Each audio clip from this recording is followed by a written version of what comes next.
시작해 보겠습니다. 그래서 예, 기독교인의 창조 세계 회복을 위한 신학과 과학의 문제 해결의 키가 뭔가에 대해서 오늘을 좀 생각해 보는 시간을 갖도록 하겠습니다. 저는 그 학문과 신학 교육의 그 첫걸음이 여호와를 인정하는 교육이 되어야 된다고 생각해서 저는 그동안에 여호와 관련된 일들을 쭉 해왔는데요. 저 신학과 과학이 우리 인문 사회를 합해서 신학 포함해서 그 신학과 과학의 그 이념과 트렌드로부터 자유로울 수 있는가 하는 것에 대해서 우리가 어, 생각해 보고자 합니다. 그 제가 그 각 대학에서 할 땐 그 문제들 이렇게 논술 나왔던 것도 면접 문제들 이렇게 한번 쭉 훑어보면은 결국은 이 질문하는 것들이 대부분 다 사회 트렌드로부터 자유롭지 않다는 거고 그것이 또 지금 트렌드에 대해서 가장 많이 물어보고 있으니까 사실 우리가 이 지금 흘러가는 사회의 그 이념과 트렌드가 어떻게 되는가 이게 아주 그 중요한 것 같아요. 제가 그 환경부나 그다음에 이제 국가기관에 여러 군데 그 입사 면접을 할 때도 마찬가지인데 질문이 전부 다 그런 거에 대해서 많이 나오거든요. 그래서 오늘 그런 이념과 트렌드에 대해서 먼저 한번 살펴보고 들어가겠습니다. DEI가 있는데요. 다양성, 형평성, 포용성인데 이게 이제 그 대학과 기업과 국가 외교의 그 키워드이기도 하면서 또 이게 제재의 정당성 근거를 제공하는 것으로 사용돼 가지고 요즘에는 이게 역풍을 받고 있습니다. 그래서 거기에 대해서 한번 여러분들과 함께 생각해 보도록 하겠습니다. 그 DEI 용어 해석 차이로 인해서 지금 컬처 워가 지금 발생하고 있는데요. 인종 성별에 대한 성적 지향에 대한 거 잠깐만요. 그리고 동등한 기회 제공에서 특정 집단 우대를 하는 정책, 이것도 지금 보면은 소수 인종에 대한 배려 이런 것들이 지금 너무 지나치다 그래가지고 요즘에 미국에서는 지금 역풍을 받고 있죠. 그다음에 차별받지 않는 사회 지향을 위해서 이제 그 강제성을 부여하고 자유를 제한할 수 있다는 거죠. 그래서 어, 이 다양성, 형평성, 포용성을 지키기 위해서 강제성을 부여하는 이것이 이제 큰 문제가 되면서 요즘에는 역차별 문제가 지금 흘러나오고 있습니다. 그리고 성소수자 권리 인정과 반대 금지 정책 이런 것들이 지금 우리나라 같은 경우는 이제 성소수자에 대한 거 지금 차별금지법이 지금 제기되고 있는데 이게 통과되면은 또 우리도 이제 거기에 영향권 아래에 있겠죠. 그래서 이제 이것이 이제 역차별과 과도한 정치적인 올바름, 폴리티컬 콜렉트니스의 초래로 인한 갈등을 초래하고 있다고 생각이 됩니다. 이거는 제가 그 1월 22일 날에 가져온 거거든요. 백악관에 들어가서 한번 가져온 건데요. 트럼프가 된 다음에 어떻게 이제 DEI가 이게 바꿔지는가 하는 거에 대해서 보았습니다. 그래서 이 그 전체를 요약해 보면은 지금 DEI를 끝마친다는 것이 터미네이팅하고 그다음에 시빌 라이트 시민권을 보장하겠다 하는 것이 이제 이 행정부의 지침인 것 같습니다. 그래서 이거는 1년 전만 하더라도 상상하기 어려웠던 것들이 지금 많이 벌어지고 있고요. 이거는 또 유럽에서도 지금 똑같은 일들이 벌어지고 있습니다. 자, 그러면은 DEI가 어떻게 되고 있는가 정책 폐지 중이라는 제목으로 제가 달아봤는데요. 트럼프 집권 이후에 그 DEI 정책이 재검토에 들어갔습니다. 구글 같은 경우는 2025년까지 원래 계획은 임원의 30%를 흑인 또는 라틴계로 채우는 계획을 했는데 이게 지금 폐지가 되었고요. 메타 같은 경우에는 이제 DI 감독팀이라고 있어가지고 그걸 강제하는 팀이 있었는데 이것도 지금 없애기로 했습니다. 그리고 일시적으로 지금 캘리포니아에 있던 그 팀을 텍사스로 왔죠. 그다음에 아마존도 DEI 정책을 폐지키로 했고요. 그다음에 이번에 그 트럼프가 지난주인가요? 성전환자의 그 여성 스포츠 참여하는 것을 금지하겠다고 이게 행정명령을 또 내렸습니다. 그리고 만약에 전환자들이 여성 경기 출전을 이제 허용한 학교에 대해서는 모든 연방 지원금을 금지하는 것으로 이제 가고 있습니다. 자, 그러면 이제 남아 있는 거는 지금 애플 하나죠. 그래서 애플은 이제 CEO가 그런 LGBT 찬성하는 자라서 자기 때문에 지금 이건 아직도 가고 있고요. 그다음에 제가 연구하고 있는 ESG도 마찬가지죠. 이거는 우리 학교에서도 그 작년에 ESG 연구팀 발족을 했는데 제가 그때도 우리 그 부총장 하시는 선생님한테 제가 말씀을 드렸었거든요. 이게 ESG가 곧 역풍을 받게 될 거다. 그 이유, 그래서 왜 그러냐. 그래서 이게 이제 강제성을 너무 띠다 보니까 이제 받을 수밖에 없겠죠. 그래서 국가와 기업의 환경적, 사회적 지배구조 정책을 지금 재검토하는 거로 들어가고 있고요. 특히 기후 정책 같은 경우에 제가 하고 있는 일이 주로 ESG 중에서 해상 풍력이거든요. 이것도 이제 많은 변화가 있을 수 있다고 생각됩니다. 그래서 기후 정책 등 글로벌 의제에 이제 변화가 있는데 이미 미국이 유엔 파리 기후 변화 협약을 탈퇴했고 EU도 지금 ESG 정책을 완화하는 정책을 지금 준비 중입니다. 그래서 CSRD라고 하는 기업 지속 가능성 보고 지침서를 마련 중이거든요. 여기 골자는 뭐냐면은 기업 부담을 35% 이상 줄이는 데 초점을 맞추고 있습니다.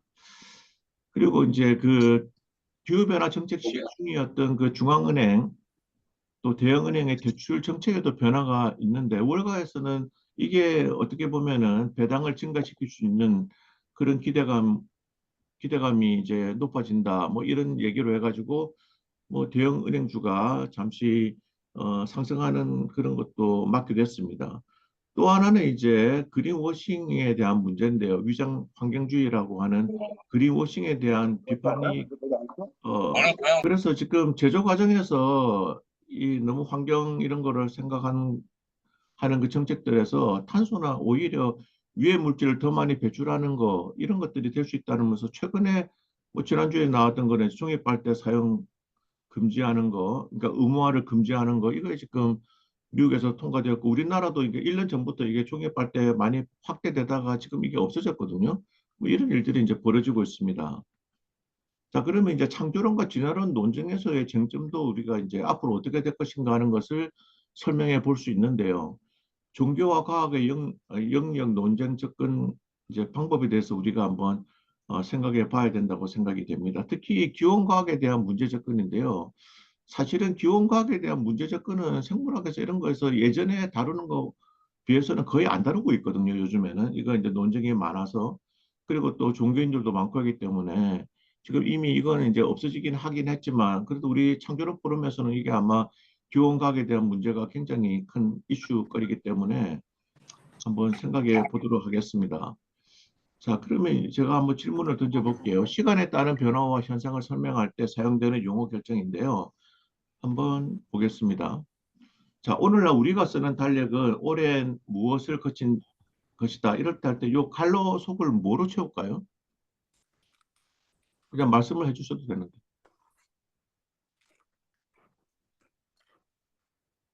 여기 그 네이버의 국어사전에서 제가 가져온 거거든요. 이게 이제 진화입니다. 그러니까 뭐 여기에 뭐 발달, 발전, 뭐 다른 것도 넣을 수도 있겠지만 지금 네이버 국어사전에 우리가 쓰는 달력은 오랜 진화를 거친 것이다. 저 진화를 얘기하고 있습니다. 그래서 진화라는 말을 기온에 관한 문제를 국한시키 가지고 이제 그 전체를 우리가 이제 그 문제시할 때는 요 시간에 따른 변화와 현상을 설명할 때 우리가 어떤 거를 쓸 거냐 하는 것에 대해서는 좀 생각해 볼 문제가 있을 것 같습니다. 그래서 오늘 여러분들이 또 생각은 어떠신지. 그래서 이볼루션을 뭐 어떤 분들은 그 발달이라는 말로 바꿔 쓰자 그러긴 하는데 이 발달이라고 하는 것으로 해서 시간에 따른 변화와 현상 이런 걸 설명할 수 있겠나 이게 뭐, 진화 같은 경우는 한국말로 번역할 때는 뭐 역진화 이런 것으로 이제 해가지고 다른 것으로 설명할 수 있는데 이게 좀 어려운 문제가 있거든요. 그래서 자 그러면 이제 이번에는 그 무신론자와 맹목적 진화론자 이 사람들이 어떤 사람들이냐 하는 거죠. 그래서 제가 한번 그냥 제 나름대로 한번 그냥 간단하게 요약을 해보면은 생물 개통수 등 검증할 수 없는 생물종의 변화를 통해서 진화를 주장하는 자 이런 사람들은 아마 저는 그냥 제 개인적으로는 무신론자와 맹목적 진화론자라고 부르면 좋지 않겠는가. 왜냐하면 생물 개통수는 제가 대학에 다닐 때는 뭐 다윈의 생물 개통수를 배웠지만 지금은 이게 배우는 데는 아무도 없습니다. 왜냐하면 그것이 않기 때문에 그렇죠. 자, 그러면 우리가 여기서 생각해 볼 것은 무신론자와 맹목적 진화론자의 그 사회적, 경제적, 정치적 운동과 내러티브에 대한 창조자들의 우리 대응 방법과 방향을 어떻게 해야 되겠는가 하는 거죠. 여기서 제가 이제 그 내러티브라고 적었던 것들은 이게 이제 뭐 무신론자와 진화론자들이 하는 실제적인 거, 또 허구에 대한 사실들을 전달하는 수단으로 이게 다양하게 사용되어 있는데 거기에 대한 대응이 우리가 조금 잘 안 돼 있다는 느낌이 들어서 어, 여기를 가져왔습니다. 그리고 제가 그동안에 뭐 기독교와 관련돼서 책 적었던 거에 대해 간단하게 보여드리겠습니다. 저는 그 공부와 신앙과 인생 이것이 이제 이름이 배움과 믿음으로 도전하는 삶으로 바뀌었고요. 그다음에 99년에는 이거는 지금 도전하는 삶은 지금도 뭐 하긴 합니다만 그다음에 환경 문제와 성경적 원리는 IBP에서 부탁을 와서 제가 번역했던 책입니다. 이거는 1999년에 제가 번역했었고요. 그다음에 2001년에 IBP에서 나온 그 존 스토스 목사님의 세인데 제가 영국에 유학가에 있을 때 그 존 스토스 목사님이 한국에 온다고 저보고 이제 IBF였죠. 그래서 저보고 한번 와서 이분이 새를 좋아하시는 분이라서 저보고 안내해라 그랬는데 그 당시에는 제가 제 개인 돈으로 와야 되는 줄 알았어요. 그래서 제가 그때는 뭐 돈도 없고 그래서 제가 안 간다 그랬는데 그 후에 보니까는 그 윤무부 교수님한테 해가지고 돈을 많이 드렸더라고요. 근데 올 거 그랬습니다. 근데 이 책도 보면은 지금은 이제 이게 절판이 되었는데요. 그 존스토스 목사님이 그 새를 얼마나 좋아하시는가 또 새와 그 세계를 통해서 하나님을 알게 되는 방법에 대해서 쓴 책이고요. 그다음에 2002년에는 제가 그 지금도 장로신학대학에서 쓰고 있는 신학 입문 과목의 교재입니다. 신학감의 첫걸음. 여기에서 제가 창조와 진화에 대해서 글을 적었고요. 그다음에 2002년에는 이제 또 장로신학대학에서 이거는 이제 기독교와 과학에 대한 건데 여기에서도 제가 창조 진화 쪽 맡아서 이거는 장로신학대학에서 출판부에서 나왔습니다. 그다음에 2008년에는 스스로 있는 시인 요거는 뭐 뒤에 좀 말씀드리고요. 그다음에 2018년에는 이제 성서 속에 나오는 동물들 대한성서공회에서 나온 아, 번역하는 거를 제가 감수를 했었습니다. 그래서 오늘은 제가 했던 이 책들을 가지고 한번 설명해 드리겠는데요.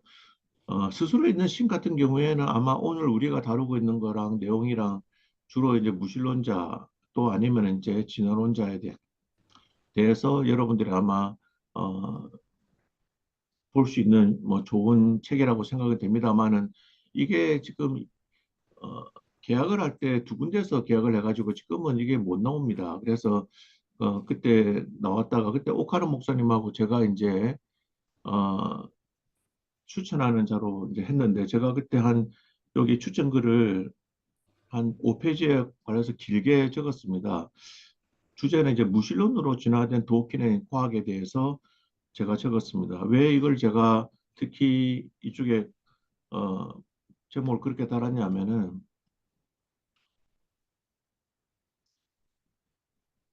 여기에 보면은 그러면은 이건 그냥 순서대로 가겠습니다. 자, 1860년에 그 옥스퍼드 이볼루션 디베이트에서 보면은 여러분이 지금 가운데 보시는 사회 윌버포스가 있고요. 그거는 우리 그 창조론 쪽이죠. 그다음에 이제 그 진화론 쪽으로 해서 토마스 헉슬리가 있습니다. 자, 그러면 여기서 지금 이 디베이트가 했던 곳이 어디냐면은 지금 옥스퍼드 대학 동물학과가 태동했던 이 자연사 박물관에서 이게 이루어진 내용이거든요. 그런데 여기서 그 많은 사람들이 아직까지도 윌버포스는 그냥 목사님이라고 알고 있는데 이분은 수학자입니다. 그리고 수학자고 또 영국에서 가장 권위 있는 사람 학자 중에서 주는 그 FRS라고 있거든요. 그러니까 우리나라 같으면 이제 할리먼이죠. 그래서 여기 그 로얄 소사이티의 펠로우로 지정을 받은 사람입니다. 그리고 이분은 옥스퍼드 또 출신이에요. 옥스퍼드에서 생물학을 공부한 사람이고 상대방이 지금 여러분이 아마 진화론자로서 많이 그 언급되고 있는 토마스 헉슬리는 과학자로 생각하지만은 물론 과학자죠. 근데 이분 같은 경우도 혼자서 공부한 셀프 토된 분이거든요.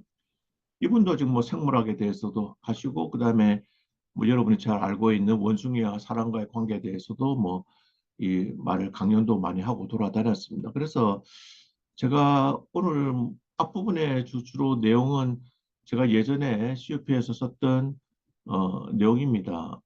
그 도전하는 삶에서 학문과 여가를 인정하는 삶에서 제가 다루었던 것이 이 디베이트에서 우리가 지금 회자되고 있는 것들 중에서 잘 알지 못하는 것들에 대해서 제가 적었거든요. 그래서 우리가 여기서 인식해야 될 거는 윌버포스는 정규 그 과학을 배웠던 이런 그 어, 박사고 헉슬리도 뭐 학자긴 하지만은 자기 스스로 옛날에는 전부 다 자기 스스로가 허버트 스펜서도 그랬거든요. 다들 스스로 공부해가지고 일가를 이룬 사람들이 그 당시에 많았기 때문에 그거를 이해하고 들으실 필요가 있다고 생각이 됩니다. 자, 그러면 먼저 저는 윌버포스에 대해서 좀 말씀드리고자 합니다. 여러분이 아마 윌버포스 중에 이름을 기억하는 분은 윌리엄 윌버포스라고 생각이 됩니다. 뭐 특히 그 사회과학을 하시는 분들은 대부분 다 잘 알더라고요. 노예 해방의 기수죠. 그래서 책들도 있지 않습니까? 그래서 이분의 책들은 우리나라도 번역돼 나와 있는데 이분의 다룬 책들요. 자, 그분의 셋째 아들입니다. 그리고 당대 최고의 연설가로 불렸던 사람이죠. 그래서 소피 쌤이라고 불렸던 사람이고, 그 다음에 옥스퍼드 대학에서 가장 유명한 학생 동아리죠. 옥스퍼드 유니온이라고 하는 그 토론 학생회를 만든 사람입니다. 여기가 얼마나 중요하냐면은 어, 몇 년 전에는 싸이도 갔다 왔다 그러고요. 그 전에는 뭐 알버트 아인슈타인이라든지 윈스턴 처칠이라든지 로널드 레이건이라든지 마이클 잭슨이라든지 뭐 엘리자베스 여왕이라든지 이런 사람들이 다 참여했던 뭐 그런 단체를 또 만든 사람이기도 합니다. 그리고 우리한테 잘 알려진 것은 1860년에 옥스퍼드 진화론 논쟁에서 인간과 다양한 유인원 종들은 공통조상을 공유한다는 그 주제 가지고 뭐 하나님을 증거하려고 노력했던 분이죠. 그런데 우리가 여기서 지금은 이제 여론몰이가 뭘 되고 있냐면은 이런 거죠. 윌버포스가 헉슬리 당신의 할아버지 할머니 중 어느 쪽이 원숭이로부터 왔어? 라는 질문인데요. 이것만 지금 계속 회자되고 있다는 것이죠. 그래서 이 윌버포스에 대해서 좀 더 많이 알리는 게 필요할 것 같고요. 그 다음에 이제 토마스 헉슬리 아까 진화론자 대표 주자로 말을 했던 그 사람의 손자가 이제 줄리안 헉슬리인데 이것도 이제 제가 공부했던 옥스퍼드 대학 동물학과 선배입니다. 근데 이분은 사실은 뭐 학문적으로 크게 유명하지 않았는데 일단 진화 생물학 책을 하나 적었는데 맨 밑에 보시면은 Evolution the Modern Synthesis 진화 현대종합 이론이라는 책을 지었는데 이거로 해가지고 사실은 멘델의 법칙이 발견되고는 진화론이 거의 다 인기가 없었습니다. 그런데 사라졌던 다윈의 진화론을 다시 부활시킨 책이 이 책이 되겠습니다. 그런데 이분이 우리 기독교계에 가장 그 해를 끼친 것 중에 하나는 유네스코의 초대 사무총장이었다는 것이죠. 그래서 유네스코가 여러분들이 지금 계신 뭐 제3세대에 그런 데서 교육할 때 그때는 돈을 여기에서 가장 큰 돈을 쏟아부었던 교육에 쏟아부었던 데인데 거기에 행정 총괄 책임자로서 유네스코 초대 사무총장을 하면서 굉장히 많이 이볼루션이 들어가게 됩니다. 그리고 여러분도 잘 아시는 WWF 세계 야생 생물 보호 기금이라는 유명한 단체도 창설했고요. 또 우생학회 회장도 했고요. 또 인본주의자 협회 초대 회장도 맡았습니다. 제가 이런 거에 대해서 이제 알리고 싶어서 이게 문제점이 많이 있거든요. 그래서 제가 한국통합생물과학협회에다가 학회에 제가 소속인데요. 동물학회입니다. 그래서 이 학교에서 동물학 백과사전을 내부로부터 이제 수주를 받았는데 그때 제가 이제 진화 분류 쪽에 뭐 위원장으로 제가 참여하면서 이제 주제 고를 때 저는 전부 다 어, 진화론에서 문제가 있는 그 사람들에 대한 것도 영향력도 있고 이런 사람들에 대한 거를 제가 어, 키워드를 적어서 한 40개 정도, 한 30 몇 개를 제가 작성했었습니다. 그래서 오늘은 제가 앞으로 우리가 이제 창조론 우리가 여기서 교육을 할 때 어떤 식으로 교육을 했으면 좋겠는가 하는 것에 대해서 말씀드리도록 하겠습니다. 자, 그래서 우리가 이제 생물과 동물학의 세계로 어, 들어가겠습니다. 저는 그 수업을 할 때 글쓰기를 한번 해보는데 글쓰기라는 것은 생각쓰기인데요. 먼저 이제 일보가 떠오르는 단어 적기를 하거든요. 그 여러분도 한번 뭐 학생이 아니시니까 자연 선택에 대해서 써보라고는 말 못하겠지만 한번 그냥 한번 뭐 연필 있으면 써보시고요. 머리에 한번 1분간 자연 선택에 대해서 내가 단어를 적는다면 몇 개를 적을 수 있겠는가? 보통 학생들이 한 10개에서 12개 정도 적습니다. 그리고 뭐 관심이 없는 애들은 6개 이상 잘 적지도 않고요. 자, 그러면 여기서 이제 나온 것들이 여러분 어떻게 생각하셨는지 모르겠지만 학생들이 나온 것 중에 좀 자주 많이 등장하는 것을 제가 적어봤습니다. 다윈, 진화, 갈로파고스 핀치, 도태, 병목현상, 변이, 돌연변이, 환경, 기린, 내성균, 항생제, 살충제. 자, 이런 거 가지고 여러분이 어떻게 스토리를 만들 수 있을지 모르겠지만은 저는 그 학부나 대학원에서 주로 수업을 진행하기 전에 그 주제에 대해서 어, 한번 학생들이 이렇게 단어, 기억나는 단어, 이 주제어에 대해서 기억나는 단어를 적어보게 하고 그것을 가지고 200자 이내 글로 표현하기로 어, 수업을 진행하고 있습니다. 자, 그래서 자연 선택의 기작이라고 하면은 여러분이 잘 알고 있듯이 생물이 얼마나 다양한가, 각 개체가 얼마나 다양한가. 근데 다양하다는 것은 성질이 다르다는 거잖아요. 그런데 그것이 적응력의 차이를 가져올 수 있고, 자, 적응력의 차이를 가져온다는 소리는 경쟁력에서 차이를 가져오게 되고, 자, 그러면 이제 자연 선택과 도태가 된다는 것이 자연 선택이거든요. 자, 그러면 여기서 오늘 제가 얘기하고 싶은 거는 자연 선택은 진화냐? 이것도 사실 그럴 수도 있고 그렇지 않다고 할 수 있습니다. 오늘 그것을 제가 보여드리도록 하겠습니다. 자, 지금 보시는 거는 가뭄때 갈라파고스 핀치 뿌리 크기의 변화와 생존율입니다. 자연 선택이 맞나 하는 거죠. 이것은 그 3년 동안 연구했던 건데요. 여기 이제 그림만 보시게 되면은 부리의 크기가 부리의 크기가 크면은 생존율이 높다는 거잖아요. 그럼 계속 이렇게 가야 되는 건데 이게 자연 선택이 되겠는가 하는 문제죠. 지금 모든 교과서에는 된다고 되어 있었거든요. 그런데 요즘에 이거 이제 뭐 저도 서울시에서도 강의하고 그럴 때 이거는 빼야 된다고 얘기를 많이 했습니다. 그 이유를 한번 제가 살펴보겠습니다. 자, 지금 우리가 갈라파고스 핀치에 대해서 이런 얘기, 자연 선택에 대한 얘기를 할 때 많이 응용되는 거는 뭐 100%죠. 1986년에 그란트가 쓴 책입니다. 프린스턴 대학에서 나온 책인데요. Ecology and Evolution of Darwin Finch라는 책입니다. 여기에 보면은 1978년, 76년부터 8년까지 갈라파고스 섬에서 가뭄이 지속되었을 때 개체군 내에서 다른 개체들보다 부리의 두께가 두꺼운 갈라파고스 중간 땅비치들이 더 살아남았다는 거죠. 그 관찰되었다는 겁니다. 자, 그런데 이게 왜 허구냐면은 한번 보세요.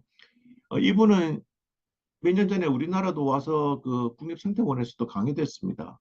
자, 자신의 제자와 같이 적은 논문을 한번 보겠습니다. 이거는 네이처 겁니다. 앞에 그 86년에 나온 거는 프린스턴 대학에 나온 거고, 자, 네이처에 87년에 나온 겁니다. 그란트 똑같은 사람이에요. 여기 네이처에는 어떻게 했냐면 갈라파고스 섬에서 강수량이 매우 많았던 82년과 83년에 다시 같은 지역, 갈라파고스죠. 같은 지역에 사는 새들의 부리를 측정하였더니 다시 새들의 부리 두께가 줄어들었다고 나와 있어요. 그래서 자연 선택이 역전되었다. 그래서 내추에 나왔던 거죠. 자, 그러면 여기서 지금 얘기는 뭐냐면은 지금 제가 이걸 적어놨는데 지금은 이제 제가 담당자가 아닙니다. 왜냐하면 제가 5년 동안 2018년부터 몇 년 전까지는 이게 그대로 있었는데 현재 담당자가 이제 5년 후에는 또 바꿀 거니까 이게 또 삭제될지도 모르겠지만 여러분이 보시면 알겠죠. 책에서 이렇게 된 거만 86년에 이게 계속 인용이 되고 있는데요. 이미 86년에 이 책을 썼을 때는 뭘 알고 있었다고요? 82년과 83년에 조사를 했더니 자연선택이 역전되었다는 거죠. 그러면 자연선택이라는 거를 할 때 3년짜리인가 하는 얘기를 할 수 있죠. 자, 그래서 이제 한번 이것을 정리해 보겠습니다. 자, 가뭄일 때 핀치의 평균 뿌리 두께가 두꺼워졌지만 물이 풍부한 환경으로 바뀌면 핀치의 평균 뿌리 두께가 다시 예전의 뿌리로 돌아갔다는 거잖아요. 왜냐하면 이것은 그럴 수밖에 없는 상황이 어떤 방향으로 뿌리의 두께가 계속 두꺼워질 수 있는 환경이라는 것은 가뭄이 계속 지속되는 상황인데 이런 상황은 없습니다. 이런 상황이 되게 되면 핀치 자체가 살아날 수 없죠.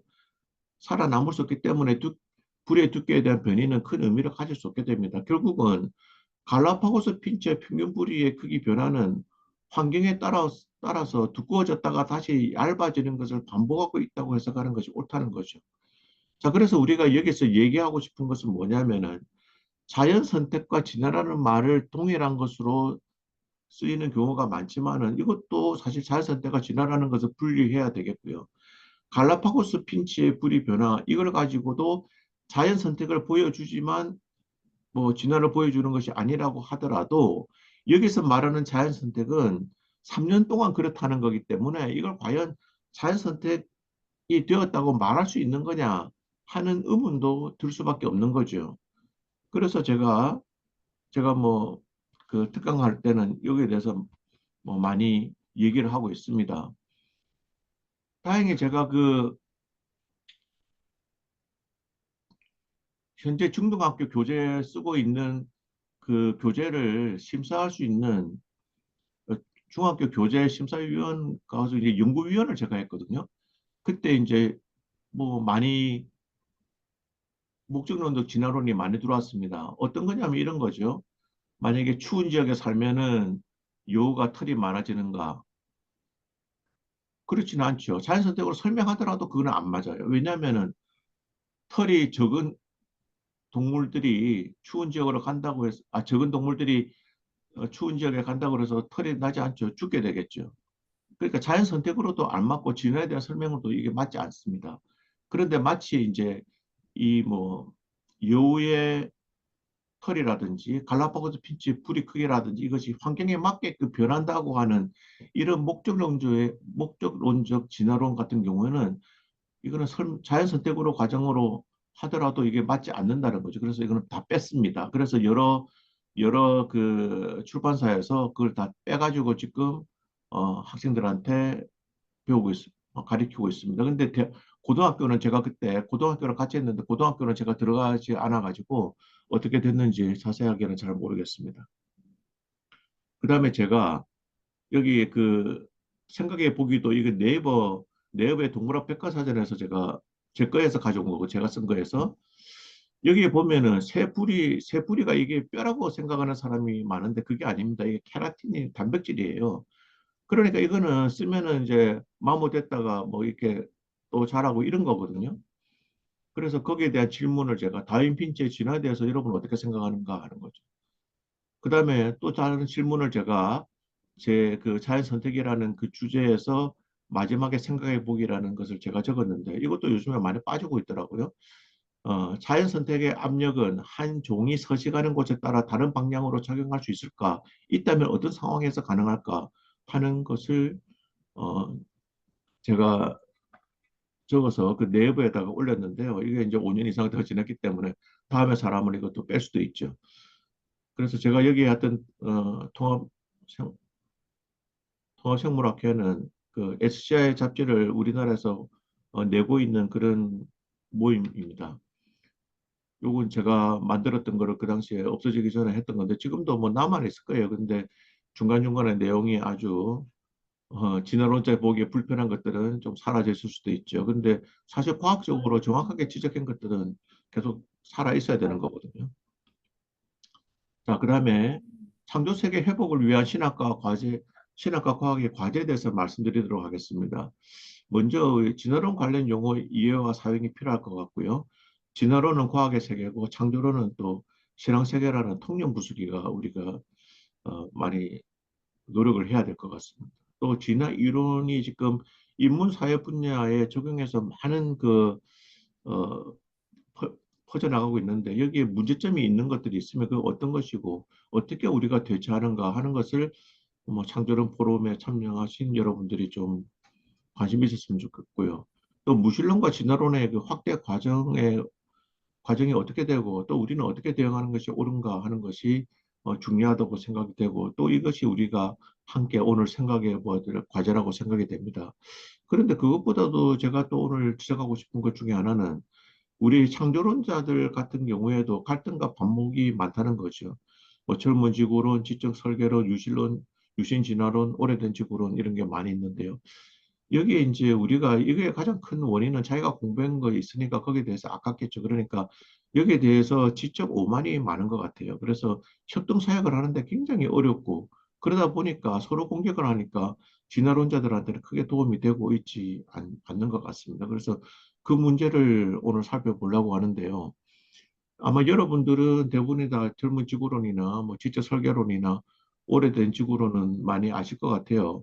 오래된 지구론 잘 모르시더라도 젊은 지구론과 지적 설계론은 많이 아시는 것 같아서 오늘 저는 가져온 거는 이제 유신 진화론에 대해서도 좀 많이 설명을 해보려고 그러고요. 또 우리가 이런 창조론자들 사이에 그런 어떤 갭이 어떤 게 있는가 하는 것을 오늘 여러분과 같이 한번 생각해 보도록 하겠습니다. 자, 진화 이론으로 자연 생태계와 사회를 얼마나 설명할 수 있을까? 그 한계는 제가 우리 수업 시간에도 많이 하고 또 다른 데서 강의할 때도 많이 쓰는 문제인데요. 자, 진화론자의 스펙트럼을 우리가 이해를 하는 것이 정말 중요할 것 같습니다. 왜냐하면 우리랑 똑같은 생각이 만약에 90인데 뭐 조금 차이가 있다고 그래서 그걸 우리가 배격하면은 상당히 그 우리가 이 전파하는데 하나님을 전파하는데도 방해가 되지 않겠는가 하는 생각이 들어서 오늘 여기에 대해서 보도록 하겠습니다. 자, 경쟁의 바탕을 둔 자연 선택설로 생태계와 사회를 모두 설명할 수 없는 이유에 대해서 말씀드리도록 하겠습니다. 자, 이것도 제가 보면은 제가 동물학 백과사전에 네이버에 가서 동물사회 협동이라는 걸 치면은 여러분이 보실 수 있습니다. 그래서 뭐 한 5, 6년 동안 있었으니까 지금 들어가셔도 아직은 있을 것 같은데요. 뭐 없어지기 전에 많이 보시면 좋겠습니다. 먼저 그 굴드, 여러분이 잘 아시는 스테반 굴드에 대해서 말씀드리도록 하겠습니다. 스테반 J. 굴드는 자연 선택이 인간 행동을 이끄는 지침이라는 생각이 매우 위험하다 하는 말로 표현했고요. 저는 여기서 인문사회학자가 아닌 진화론자의 주장만 먼저 가져왔거든요. 그 다음에 두커킨인데 두커킨은 제가 번역했던 대표역자로서 번역했던 동물행동학이라는 책의 저자입니다. 그분은 이렇게 적었습니다. 윌슨의 사회생물학에 출간 이래로 많은 생물학자, 심리학자, 인류학자들이 인간의 본성이나 성문제 그리고 육아에 관한 문제를 다룰 때 자연 선택을 기반으로 하는 진화론적 접근 방식에 너무 의존해 왔다고 지적하고 있습니다. 자, 그래서 이건 뭐냐면은 우리가 경쟁을 통한 사회만 가지고 설명하는 것은 어렵다는 거죠. 동물 사회에는 협력과 속임수, 이타주의와 이기주의, 잔인함과 희생, 다양한 행동이 관찰되고 있는데 여기에서 동물 사회 전체를 보면은 공존을 위한 협동도 아주 중요한 사회라는 것을 우리는 알 수 있다는 거죠. 그래서 제가 연구하고 있는 그 행동학도 마찬가지죠. 저는 행동학자인데 주로 조류를 가지고 많이 행동을 연구하죠. 그런데 지금 도킨이 1976년에 발표했던 이기적 유전자는 생물계 가장 큰 우리한테 어, 진화론자들이 우리를 가장 공격하는 창조론을 공격하는 이런 거로 쓰여 있는데 여기에 주제는 뭐냐면은 생물 개체가 어떤 존재냐는 거죠. 이기적 유전자를 운반하는 그런 것에 도구에 불과하다고 이렇게 주장하고 있거든요. 자, 그래서 우리가 이 도킨의 이기적 유전자, 인간의 행동을 유전자에 떠넘겨 버리는 이것이 지금 옳은가 하는 거죠. 당연히 그렇지 않습니다. 유전적으로 유전되는 것도 있지만 환경적인 환경적으로 되는 것도 있고 요즘에 또 이제 후생 생물학이 등장하면서는 더욱더 그런 논란이 짚여지고 있죠. 자, 그러면 동물 사회와 인간 사회의 논쟁에 대해서 살펴보겠는데요. 제가 왜 진화론자에 대해서 전부 다 몰아쳐서 비판하면 안 된다고 생각하는 것은 여러분이 자연 선택론 주장할 때 누구를 생각한다 그랬습니까? 다윈이겠죠. 그런데 다윈이 누구의 글을 보고는 자극받아서 그 사람이랑 같이 이름으로 해서 발표했습니까? 윌리스죠. 진화론의 자연 선택의 공동 창시자였던 윌리스에 대한 의견을 가지고 얘기해 보도록 하겠습니다. 제가 오늘 여러분한테 이 진화론자 중에 그 윌리스 같은 경우는 우리가 왜 꼼꼼히 살펴봐야 되겠는가 하는 것에 대해서 오늘 얘기해 보도록 하겠습니다. 다윈이 경쟁을 통해 진화론을 설명해 나갔지만 윌리스는 동물 사회 협동을 예외적인 현상이 아니라 자연 법칙으로 보았습니다. 그러니까 우리 자연 선택을 할 때 자연 선택을 협력을 자연 선택이 아니라고 경쟁만 자연 선택으로 보면 안 된다는 거죠. 그것이 누구라고요? 다윈과 함께 얘기했던 자연 선택을 논문을 썼던 그 윌리스가 그렇게 생각했다는 거고 또 윌리스는 19세기 헉슬리와 스펜서 등 많은 다윈주의자들이 우생학을 지지할 때 윌리스는 우생학에도 반대했습니다. 또 당시에 영국의 저명한 지질학자로 현재는 과거에 대한 열쇠라고 주장했던 라이엘도 인간에 관한 진화에 대해서는 다윈의 주장보다 윌리스의 주장에 더 설득력이 있다고 지지했습니다.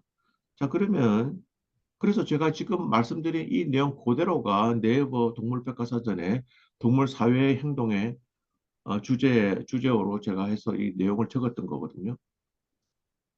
그래서 오늘날에도 많은 사람들이 자꾸만 자연선택, 그 자연선택이라는 용어도 적당하게 사용해야 된다는 거죠. 자연선택이라는 것도 이 협동은 자연선택이 아닌 것처럼 생각하는 경쟁으로만 너무 얘기하는 것은 옳지 않다고 말씀드리는 겁니다.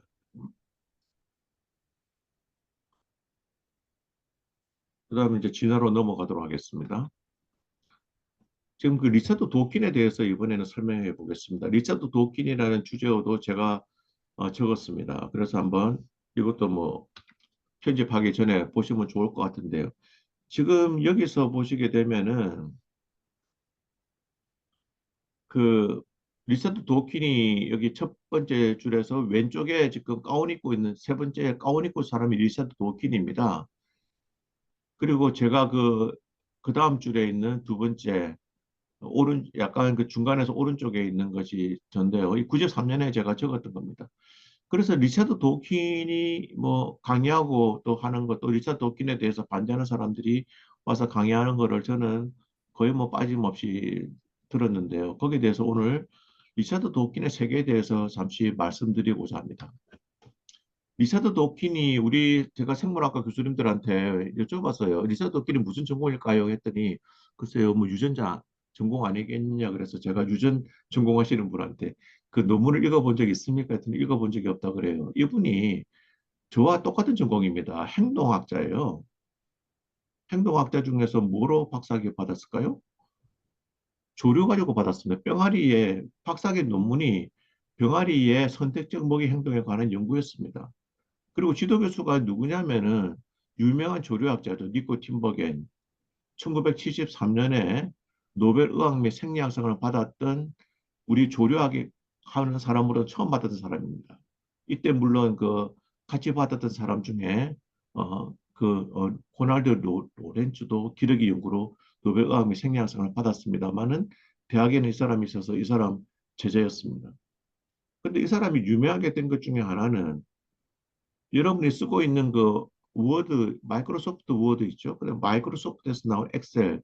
근데 예전에 이 사람이 워드하고 엑셀을 만들었다가 마이크로소프트에서 팔면서 큰 돈을 벌었어요.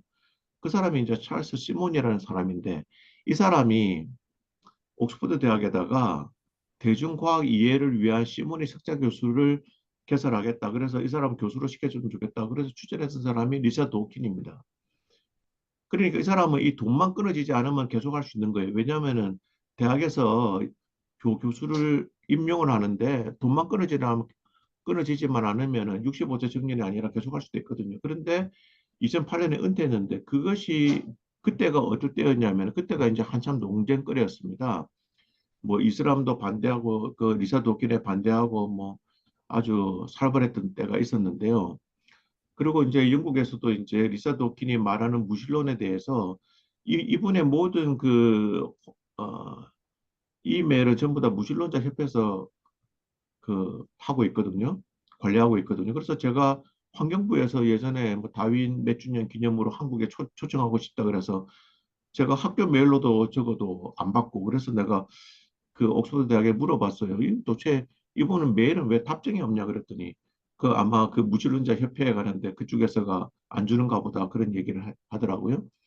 자, 그런데 이분이 그 마지막 책을 쓰면서 뒤에 나옵니다만은 2008년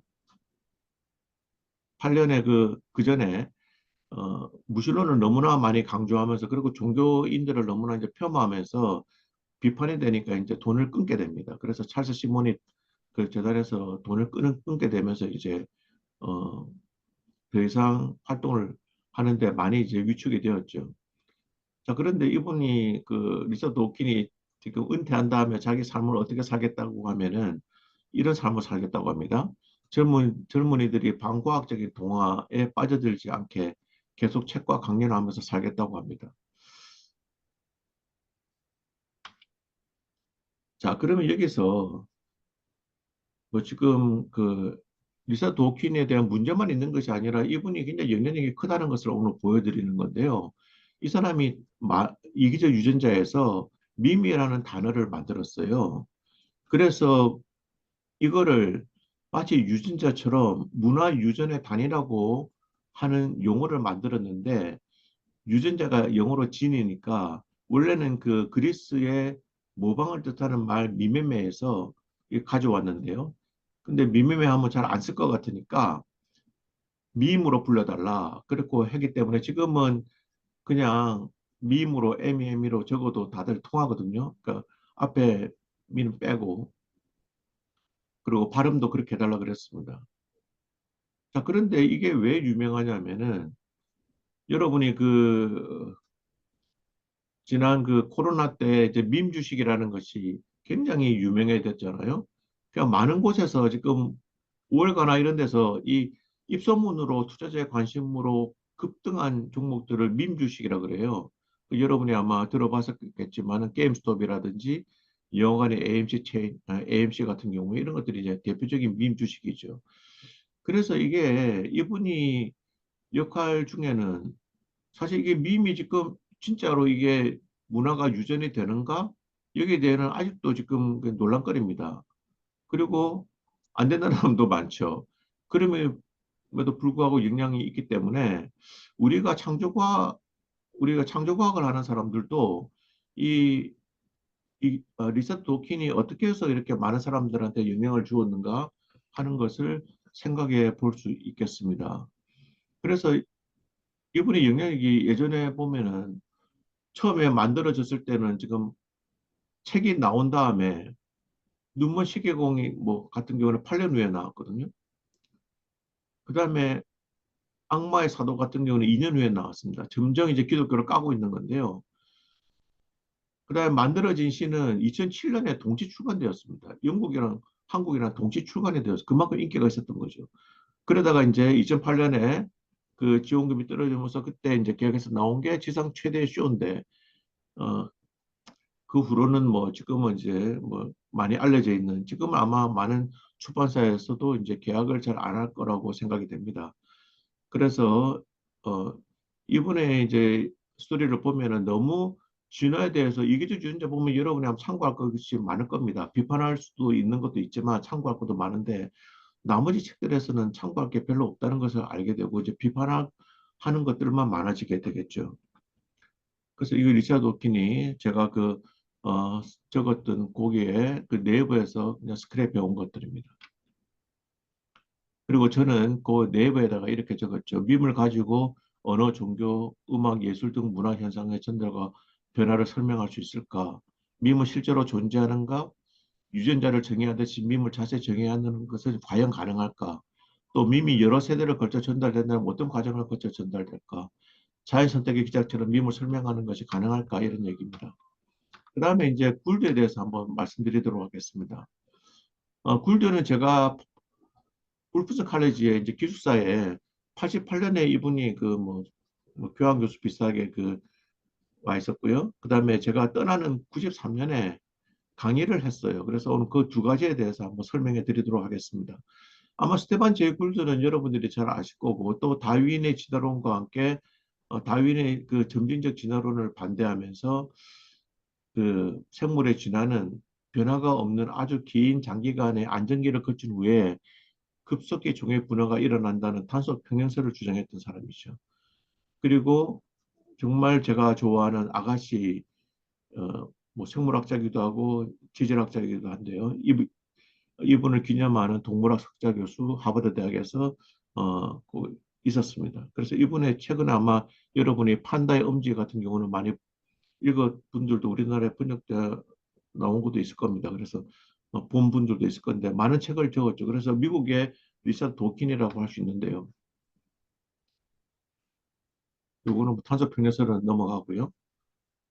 자, 그래서 여기서 이제 판다의 음지에서 보면은 뭐 우리가 보기에 필요 없는 거, 진화에 적당하지 않는 그런 방향으로 진화가 우리가 보기에는 그렇지만 실제 기능에 전혀 문제가 없을 수도 있고 심지어 그렇게 발달되는 것이 동물에게 도움이 된다고 주장하고 있거든요.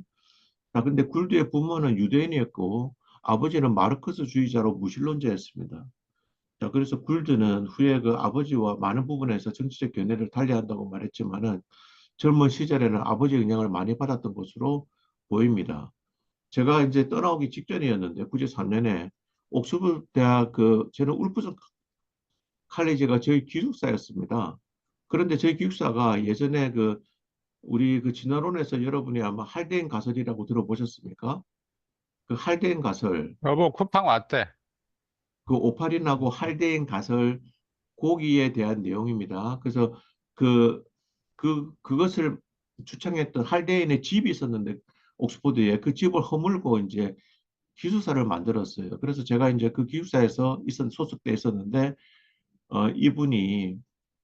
이분을 기념하는 그 강의에 이제 굴드가 강의를 했습니다. 그래서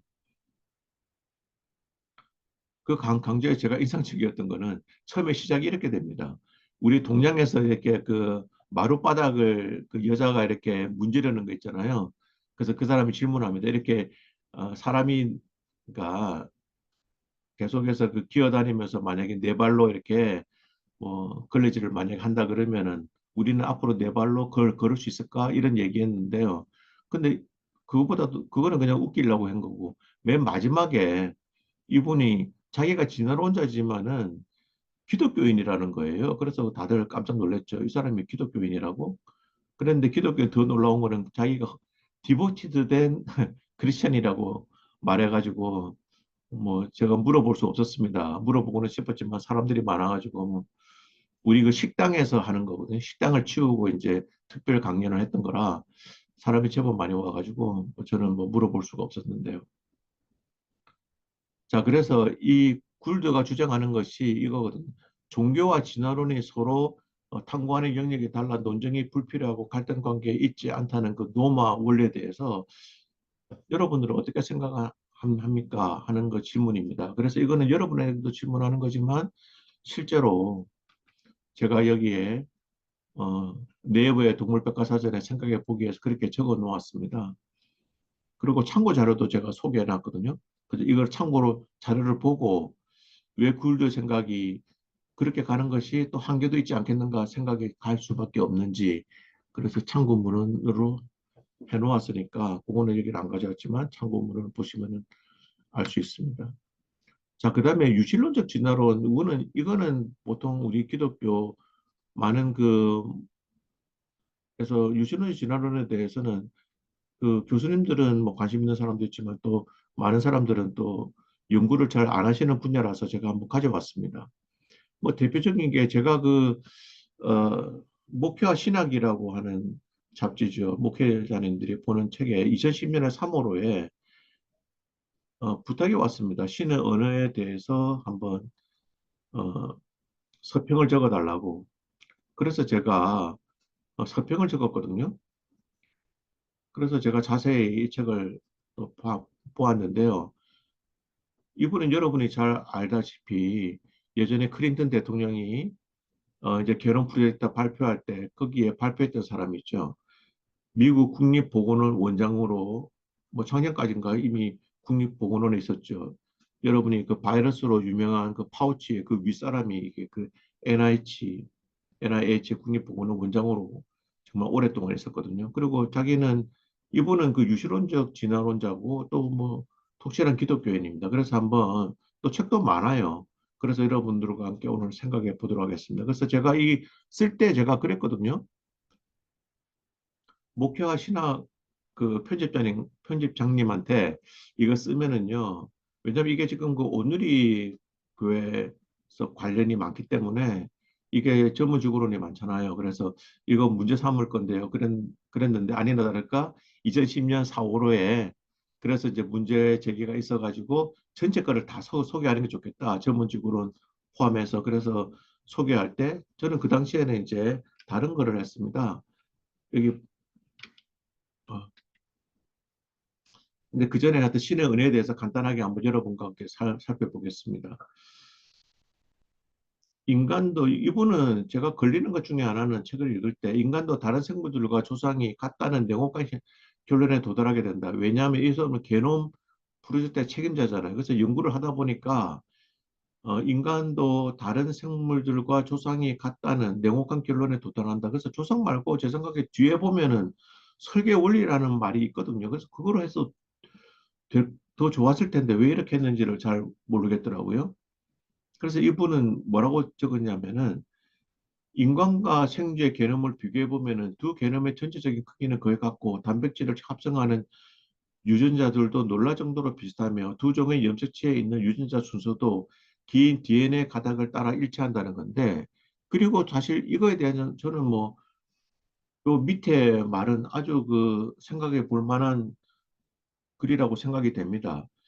생물들 간에 이러한 유사성에 대해 무신론자들은 진화의 증거라고 소리를 높이지만 이 콜린스는 어떻게 얘기를 하냐면은 생물 게놈 사이의 유사성이라는 것은 하나의 신이 훌륭한 설계 원리를 반복해서 사용했다는 증거일 뿐이다. 그래서 이분은 그 조상이 뭐 같다고 하는 그 말 자체도 뭐, 뭐 그냥 그렇게 해도 나의 신앙에 문제가 없다고 하는 건데 그럼에도 불구하고 약간 그 뒤에 거랑 앞에 거랑은 조금 다른 뉘앙스가 있잖아요. 그래서 그런 거에 대해서 여러분은 어떻게 생각하는지 뭐 의견을 듣고 싶습니다. 뒤에. 그래서 이분이 그 공격하는 세 가지 논거입니다. 무신론자들이 종교에 대해서 공격하는 세 가지 논건데요. 근데 저는 이거는 우리 그 창조론 포럼에서도 같이 했으면 좋겠다는 생각이 드는데요. 진화론으로 생물과 인류의 복잡성과 기원을 설명하기에 부족함이 없으니 신이 끼어들 필요가 없다는 주장에 대해서 반대해야 된다. 그런데 그건 맞죠. 또 종교는 반이성적이라는 주장에 대해서도 우리가 반대해야 된다. 이것도 맞습니다. 그리고 역사를 보면 종교라는 이름으로 심각한 해악을 저질렀다는 주장도 이것도 아니라는 거죠. 그래서 그것도 잘 적고 있습니다. 그래서 그것도 뒤에 한번 어, 보도록 하겠습니다. 그래서 지금 다윈의 자연 선택으로 인한 진화도 설명하기도 어려운데 어떻게 무생물에서 동물로 인간으로 생명의 기원을 설명할 수 있는가 하는 거죠. 자, 그래서 이분은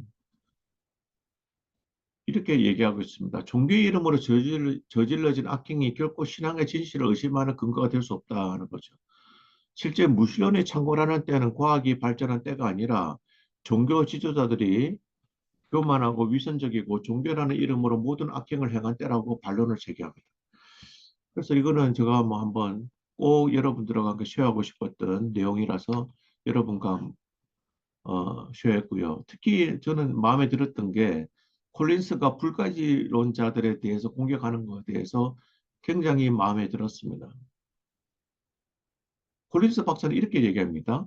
불가지론은 그럴듯해 보이지만 실제 무신론자일 뿐이라고 지적합니다. 사회 분위기에서 유신론자가 많을 때 불가지론자는 거기에 내가 핍박받고 싶지 않아서 불가지론자라고 했을 수 있다는 거죠. 그래서 그는 이 무신론자는 공격적인 불가지론자일 뿐이고 그렇기 때문에 불가지론자의 근본은 실제 무신론자라다 하는 지적입니다. 그래서 뭐 저는 이 말에 아주 동의를 하는 편입니다.